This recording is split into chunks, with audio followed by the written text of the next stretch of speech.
Welcome to Random Wargaming. Going to be doing something different tonight. So had a bit of a change of plans. We're going to be playing a game at 40k tonight, but that's not happening tomorrow. Been trying to get some of my Walking Dead stuff painted for the channel, just 'cause it's quite a simple, nice little game.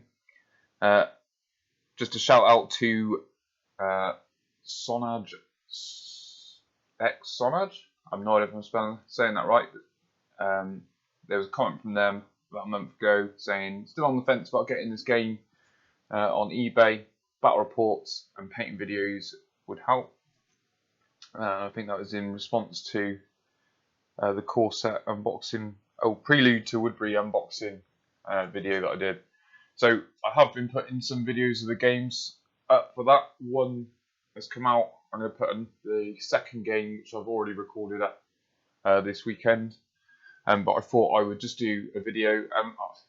I mean, if you're looking for super high quality, amazing miniatures that take one evening to paint one miniature, then you're watching the wrong video. But if you just want some tabletop standard painted up miniatures, you know, good enough that you can play with your mates and everyone's like, oh yeah, they look cool, but you know, they're not going to win Golden Demon or anything like that, then this is the video for you.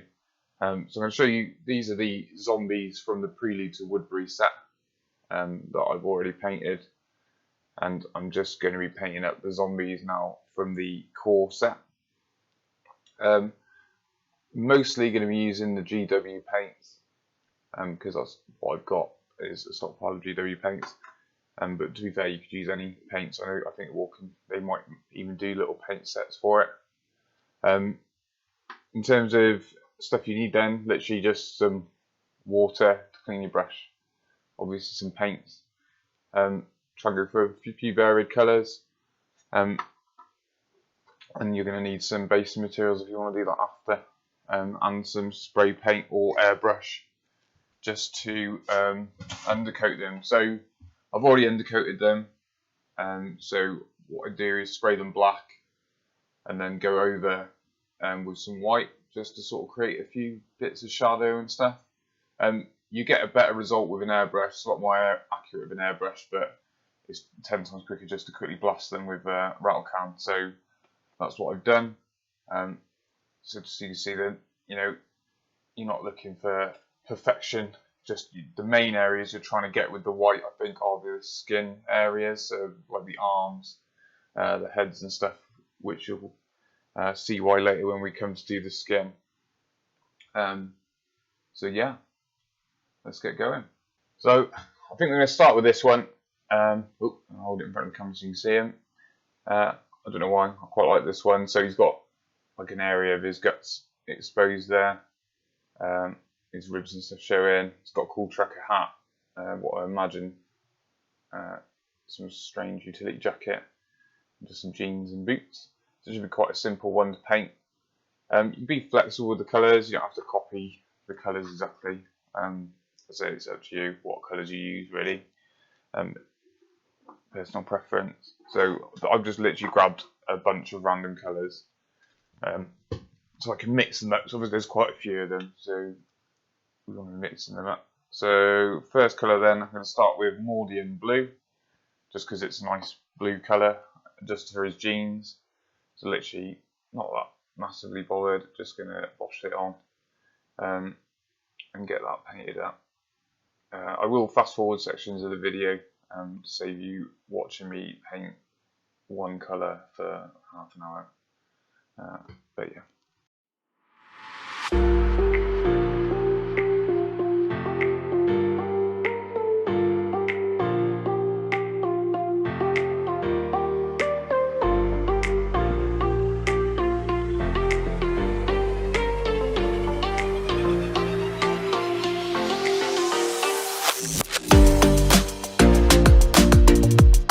Okay, so we've got the blue for our jeans on now. I'm just painting with like a standard brush, so the kind of brush you'd get from the GW starter kits or most paint starter kits you pick up from any sort of hobby craft shop, really cheap. So, you know, no massive dramas there.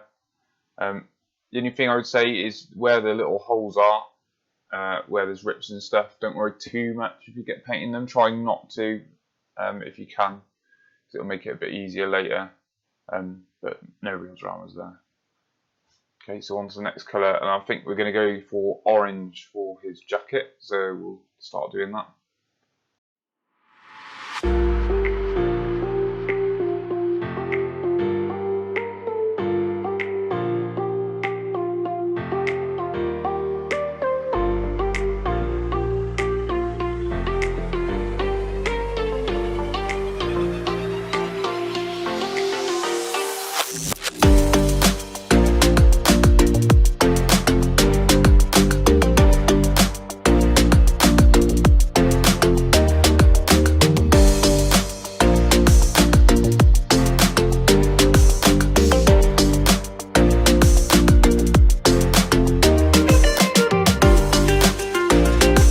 Okay, so that's the orange done.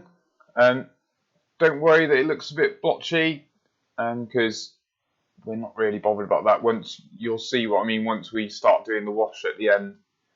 We almost want a little bit of that, I think, or at least I do for my zombies, because I want them to look dirty. So we don't want really clean, smooth colour necessarily, because this guy's been wandering around in the elements. With no arm, after having been savaged by other zombies at some point, I expect. So we're not expecting him to be massively clean, so we're not worried about that. We just want to be careful that when we are painting these colours, that we try not to touch the skin areas. But other than that, don't be too worried about it looking a bit blotchy, because it won't make a difference when we wash it later on. So we're going to move on to brown now. We're not going to overcomplicate the model and have loads of colours and stuff like that. So we're literally nice and simple. There are like 12 of these to paint, and I don't get a lot of time to do it. So yeah, we'll move on to the brown. Okay, so the orange I use Fire Dragon Bright, just in case anyone wants to know. So move on to the brown. We use Scorched Brown. Don't forget to give your paints a shake before you use them, especially with some of GW's paints separating. It's really annoying. Right, so just what we want to paint, things like his belt now, his beard, his hair, and his shoes. One painting tip I would give, I'm sure the professionals probably agree, is you notice that my hands touch when I'm painting. So I used to paint, your hands separate, but actually if you want a really steady hand, the best way to do it is have your hands touching, and that seems to steady you out. Right, so let's get on with the brown.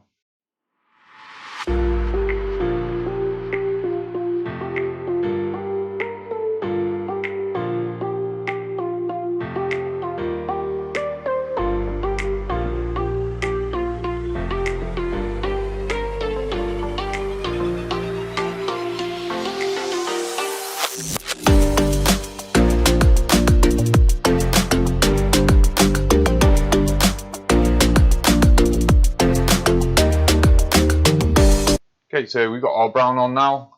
It's starting to take a bit of shape. Still doesn't look, amazing, but we're not worried about that.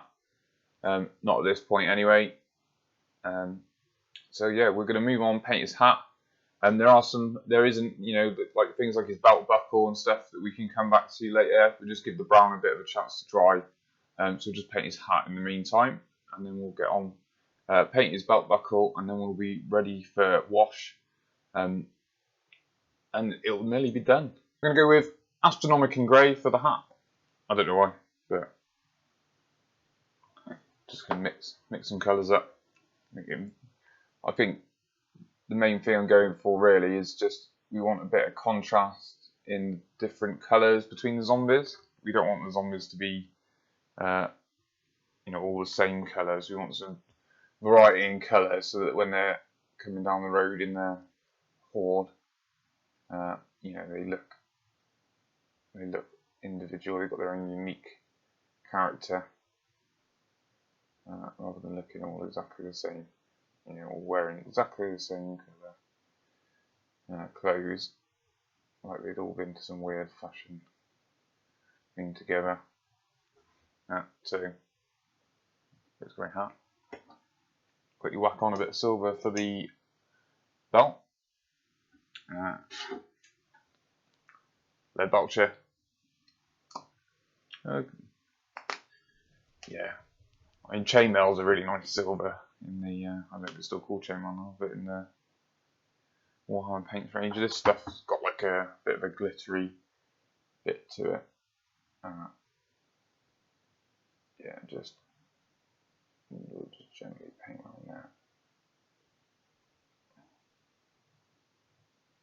just so you can see it's got a bit of a metallic bit to it now.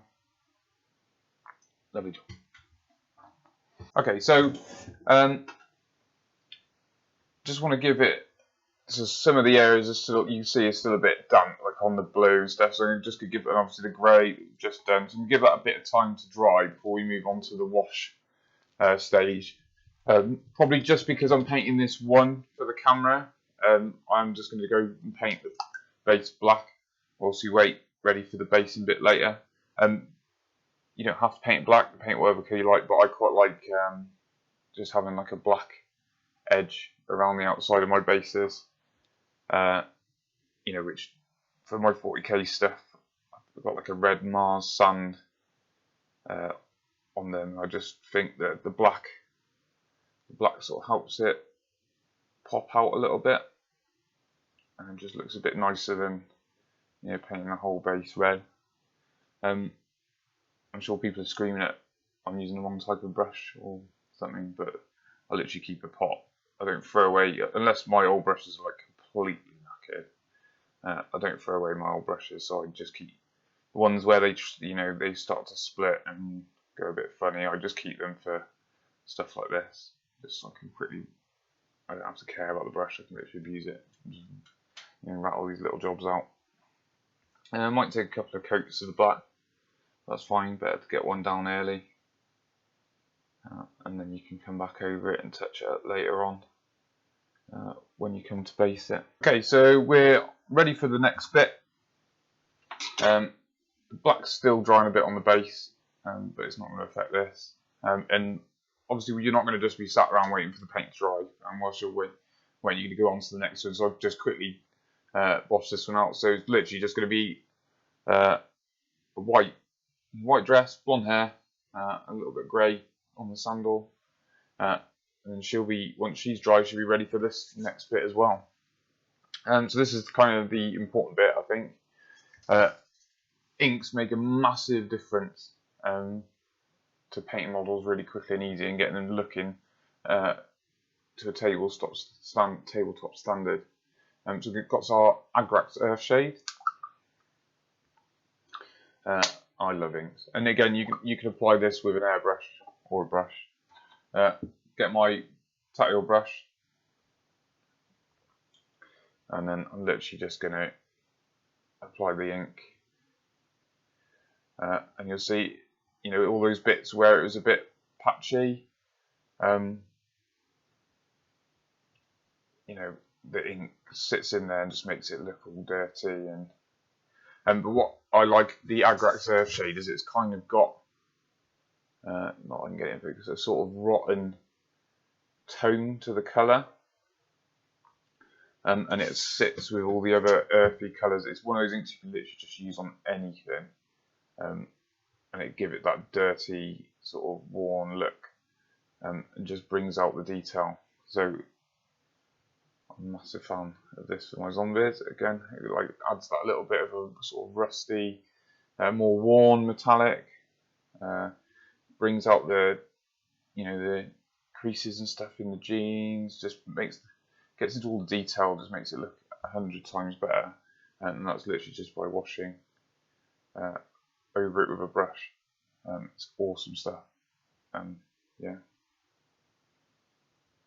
I have to start counting how many times I say in one video. But, you know, just go around, just slap it on. We're not too worried if you.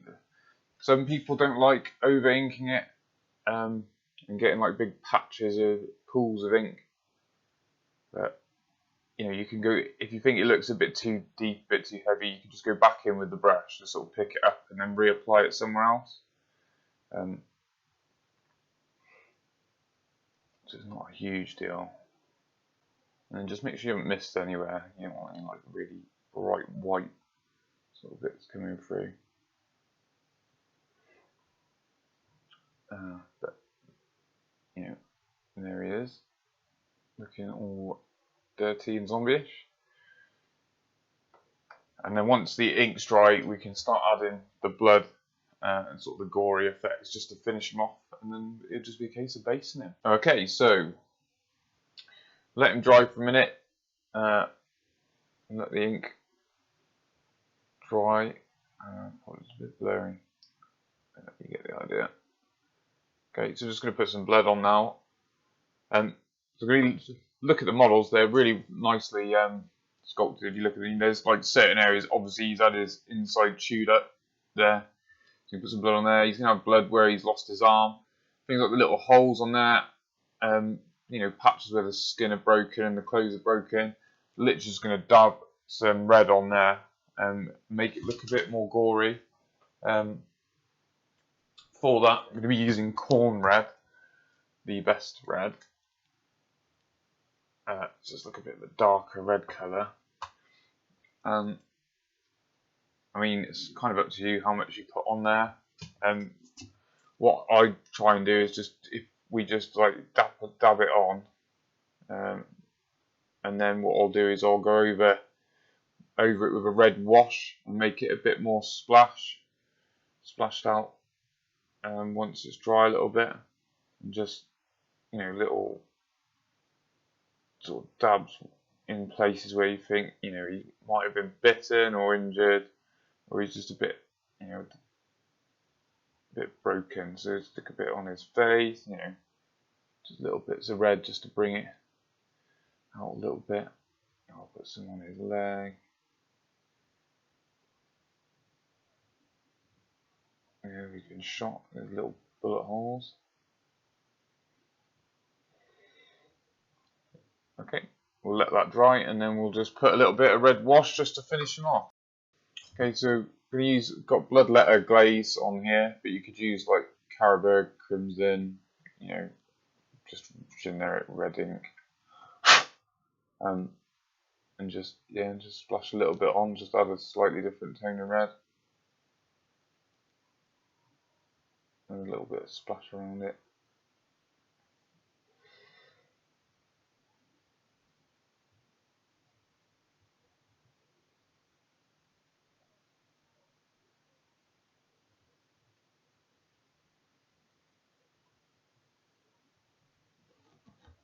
And that is it.